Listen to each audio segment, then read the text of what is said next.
Morning, beauties.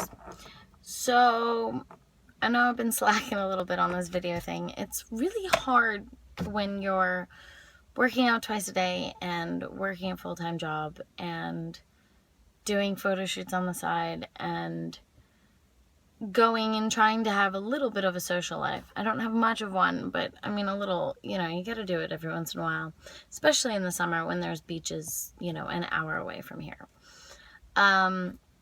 But I get a lot of questions from people through direct message on Facebook and Snapchat and everything about how they can get started on their fitness journey or how they can lose weight.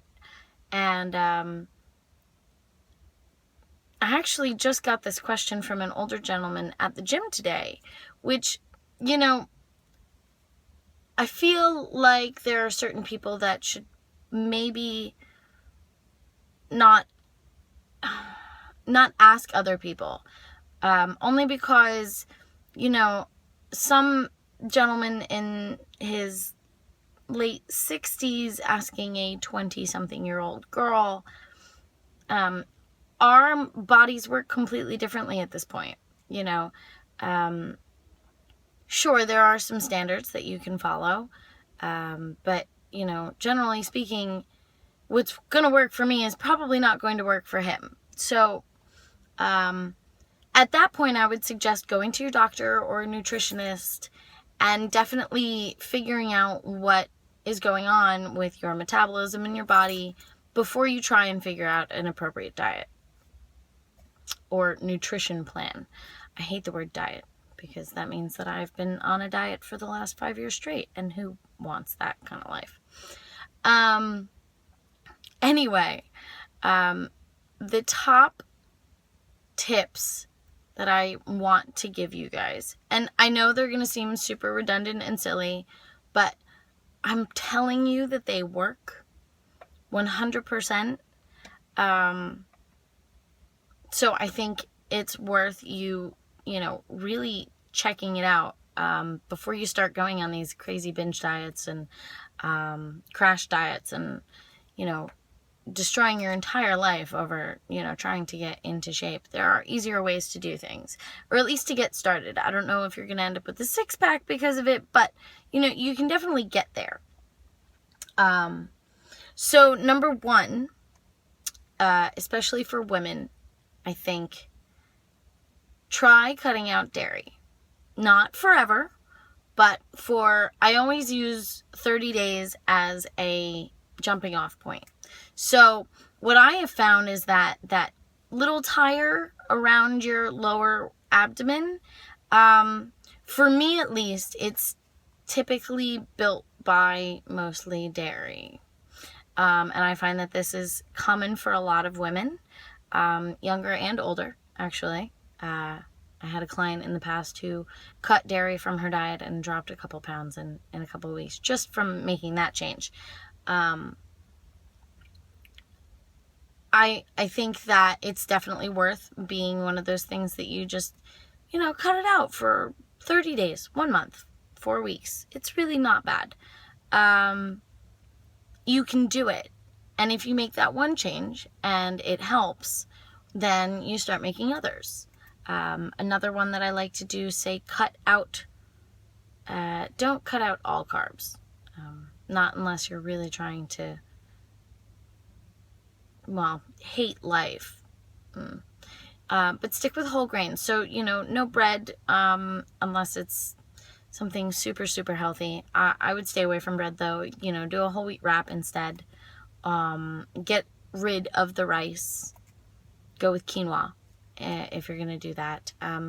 Steel cut oats as opposed to instant oatmeal. And portion control is big, too.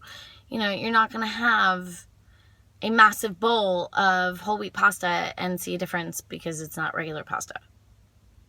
You have to pay attention to how much you're supposed to be eating. That's a big, big thing. Break things up into smaller meals throughout the day.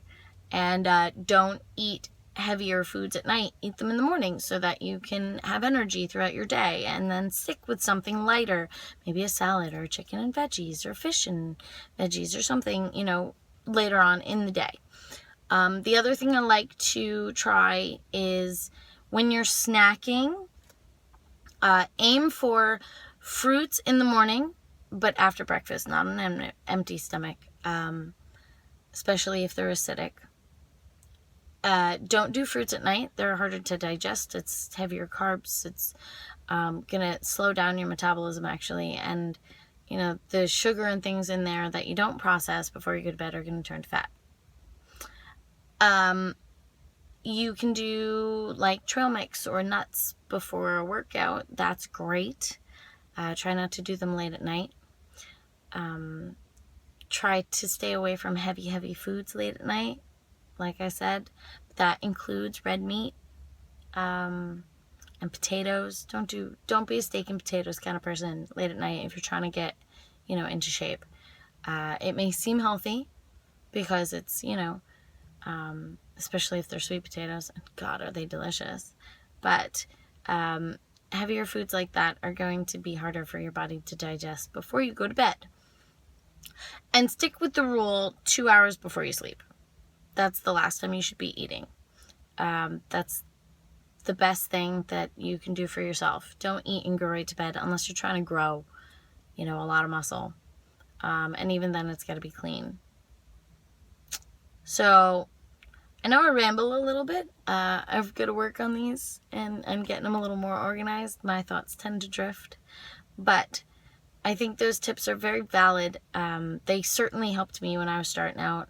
They got me really, really on track with what I was doing. And I think that they will help most people, men and women, older, younger. They're good guidelines to start with. And as always, if you have questions, direct message me on Instagram or, find me on Snapchat. I have absolutely no problem with trying to help people get on the right track. So please interact. And if there's anything that you want to see in a video, just let me know and I will try to make it happen for you. And I do mean that in a very PG fitness related way. Have a good one. Love you, beauties.